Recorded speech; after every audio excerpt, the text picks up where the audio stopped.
Welcome to this podcast from the Irish Linen Centre and Lisburn Museum. Today we are joined by Dr. Alice Johnson and we will be discussing a social history of Victorian Belfast. I suppose the first question is, tell us about yourself. What do you do? I mainly teach history. Okay. But I'm a historian and I've been studying history, it feels like my whole life. Whenever I was 11, my parents tell me, we went on a holiday to America, and I was apparently telling them all about, Civil War, and I always had an interest in history from a very young age. So now I'm the head of history at Belfast Metropolitan College, where I teach A-level history. So that's European and Irish history. So it's a big remit. It is. The partition of Ireland is still very popular. It's the biggest unit at A-level history. So that feeds into my background. However, I'm more of a 19th century historian. So whenever I was doing my PhD at Queen's, that was looking at 19th century social history, the social history of Belfast. Okay. Mm-hmm. Maybe I could just ask about, you'd been in academia for some time doing a PhD, and how did you find that adjustment to, a teaching role of A-level, wasn't it? It's A-level. I've been teaching A-level history since 2009, so I've always taught and studied at the same time, or not always, but even whenever I did my PhD, I was teaching at Korean University, not history, because I, at one stage of my life, decided I was going to be a journalist. So I studied history and English literature at Trinity College, Dublin. After that, I did an MA in Irish politics at Queen's. Then I wasn't sure what I wanted to do, so did a course in journalism, was asked to teach on the journalism course at Korean Uni. At the same time, was asked to, there's an opportunity to come up to do a PhD in history at Queen's. So teaching journalism during that time, then finished the PhD, and not long after that started teaching A-level history to mature students at Belfast Met. I find the two complement each other very well. I wouldn't not teach. I love teaching, and you just get a lot of, you get to talk about your passion really with your students all day long. Yeah, the journalism aspect is quite interesting, because controversially, some of the best historians are journalists. Yeah. In terms of reading, if you pick up a book by Robert Fisk or something, the journalist, but he has a PhD in history and he's really engaged, and he can make something that might be a bit dry and uninteresting, really interesting and really engaging. I've always found the two seem to work well, because it's really, do you have an interest in the world around you? If you're a journalist, you're inquisitive, you want to find out, and you're just curious about life and about the world, about politics often. But with history, you get to go deeper. That was the frustration with journalism, okay, write a 250 word article, that's it. Mm-hmm. Move on to the next piece, completely different subject. Whereas with history, you get to spend years researching and investigating something. So that's actually much more fulfilling. So I definitely am glad that I didn't stay in journalism. Okay. And I mean, it brings us to your book, really, which must be the end of a long period of history, probably of research, starting with your PhD and different articles. Right. Yeah, I suppose that's why I liked journalism, is I enjoy writing. So enjoyed writing the book. It was very difficult. I was surprised at how much work was in the book. So I published my book, Middle Class Life in Victorian Belfast, in 2020. I took a break after writing my thesis. My thesis was looking at, as I've said, mid 19th century Belfast, specifically the middle class. And then when I finished that, I had 2 children, and I was teaching, and I just didn't really have the appetite or the will, but then it just came. I thought my former supervisor, PhD supervisor at Queen's, Professor Sean Connolly, always very supportive and encouraged me to start publishing. Published a couple of articles in journals first, and then took the launch, to put in a book proposal to Liverpool University Press. But as I found, even writing the proposal, and it became much broader than my thesis. Started to research. I'm going to explain a bit about that in the talk this evening as well, that the thesis was more looking at a social class, whereas the book, I continued to research. I was constantly going to Prony, digging deeper into the archives. I looked more at the individual lives of people. Okay. And private lives. So my book was almost like writing another thesis again. It felt like that. It was an awful lot of work. So, to get into the topic then, Alice, like if I was to travel back to 19th century Belfast, say 1840, I stepped out in the street, what would the town as it was then have looked like back around that time, mid-19th century? In the mid-19th century, it was bustling, booming, you might say. That was a decade of real growth, real excitement. There was a new town council that had recently been formed, and they were really passionate about seeing Belfast grow and prosper. So there's talk at that point about new buildings, and we're going to need a bigger town hall. We're going to need a custom house. We're going to need so there's a lot of civic pride at that level of society. But of course, then you've got the other, life in Linenopolis. It is very much a textile hub, and you've got the mills and the textile factories right in the city centre and all around the town. So it's going to be pretty smoky and polluted and crowded. Lots of mill girls rushing to get to work in the morning and that kind of thing. So it is a growing town, and it eventually becomes a city too, and that is because of the industrialisation, particularly with respect to textiles. Correct. Yes. So it was the fastest growing town in the United Kingdom in the 19th century. So it grew at remarkable speed and really taking off in the 1830s, 1840s. 1840s, that is a time of transition as well, because it's becoming a bit uncomfortable, a bit too industrial in the city centre, and also they need space for burgeoning commerce, warehouses. Where do you store all the these products? The White Linen Hall, but you've got, so it's really growing. So people that had been living in the city centre are starting to move out to the suburbs. So I look at that a lot in my research, the idea of suburbanisation and moving out to more genteel parts of the town. Certainly the middle class was doing that at that time. So you've written about how the city grew and the middle class is growing and they're growing out. They have jobs in and around the city. So what are they doing for leisure? Like, how are they spending their times when they're not working or looking after the family?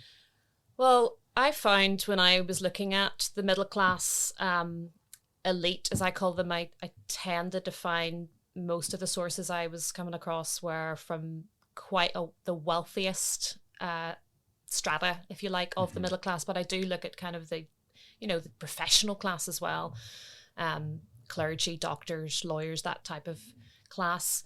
So yeah, there was that business class. They were the ones that were the biggest opportunities. You could make a lot of money if you were good at business at this time. But yeah, they were just making the most of the opportunities of, I suppose, the Industrial Revolution. And as it happened, Belfast really specialised in linen that the rest of the UK wasn't doing. So we're familiar with Cottonopolis, that was Manchester, and wool was quite big in England, But Belfast really specialised in the spinning and weaving of linen, and with the Industrial Revolution there were new, well, you know all about that of course in the linen, don't need to tell you about that in the Linen Museum here in Lisburn, but yeah, they were benefiting from that. But to answer your question, what were they doing in their leisure time, I suppose what I meant to say was they didn't have an awful lot of leisure time because they were working so hard, but it was a very kind of strong work ethic and a very kind of earnest culture of in your leisure time you should be expected to help the less well off. So there's a lot of time put into charity, philanthropy, and Sunday schools were big things. So obviously church going was just part of life. You know, everyone went to church, but if you were particularly you wanted to help people and do your bit for society, then you might take a Sunday school class and try to, you know, do your bit for the community in that way.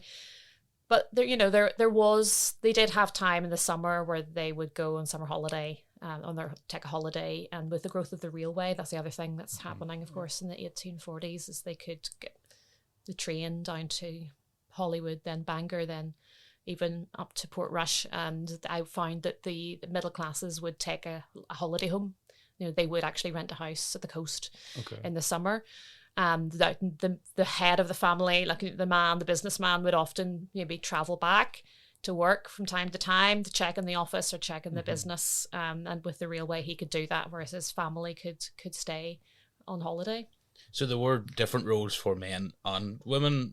You know, you touched on men. What maybe made women different in their leisure activities or what they were doing for work? Or so their lives were very different. In terms of they wouldn't be expected to run the business and to go into the family business, whereas a son would be expected to maybe enter the family business, or at least then get if he wasn't doing that, he would get a job to be able to support a family. Whereas the middle class woman,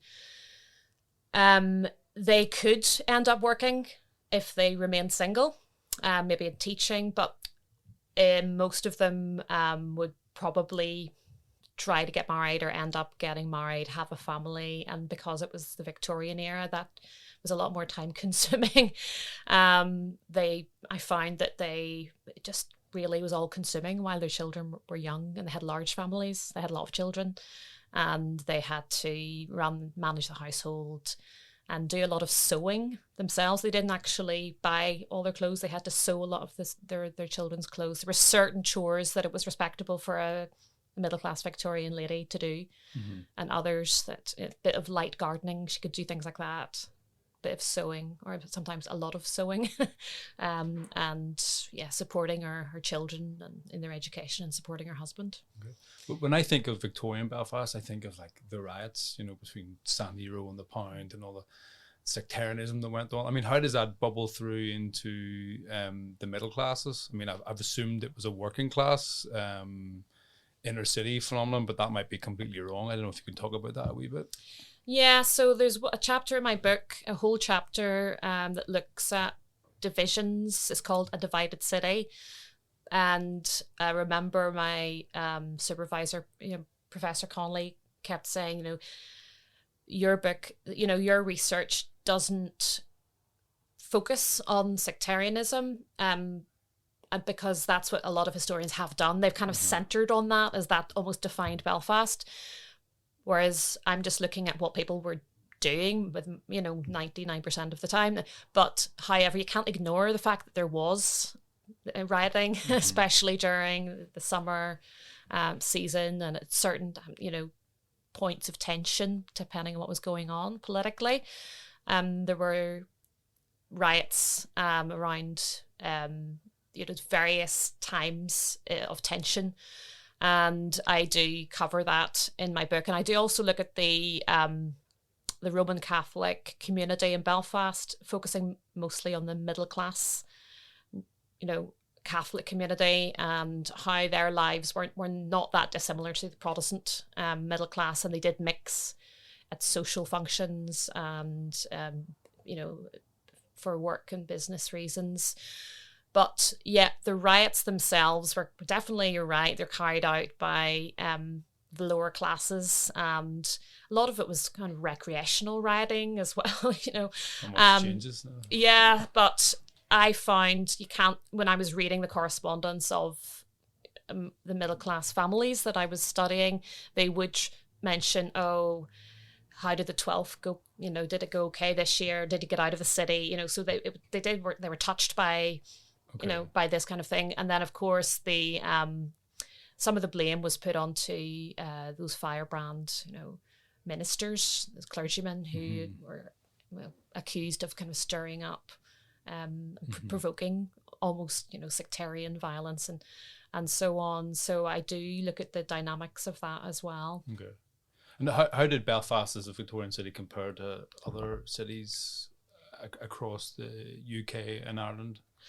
Well, I think that occurred to me as well, is that Belfast got a terrible reputation by the end of the 19th century. So I track the image of Belfast from being Linenopolis, very much defined by its linen, and then also had a name of the Northern Athens because it really prided itself on its culture and literature and really, literary societies and music.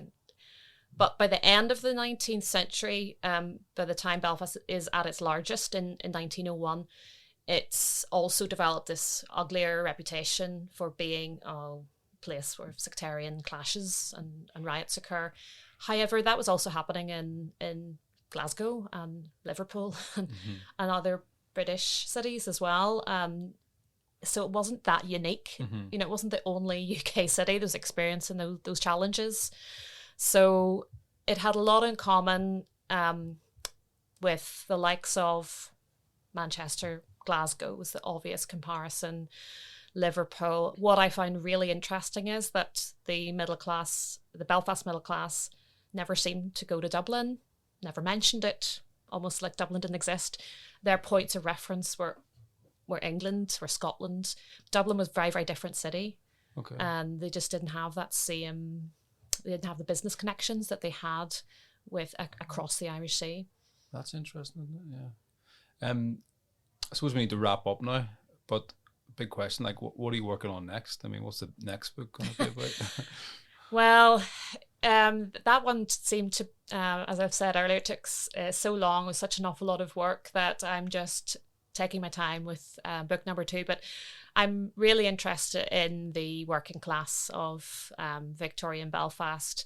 And it's a long time since anyone's published anything on working class. I think working class history is not fashionable anymore.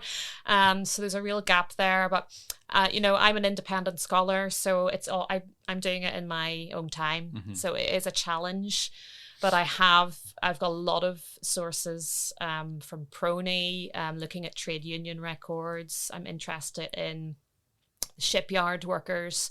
I'm very interested in mill workers who worked in the textile industry, what life was like for them. They weren't always rioting, and many of them that wasn't part of their life at all. So what were they doing? And I'm fascinated by the idea of improvement culture and social mobility, and the fact that some of them were better educated than most people are today, but yet they went and worked long hours in a factory. So yeah, I'm really interested in working class culture. So that'll hopefully be the next book. Okay, fantastic.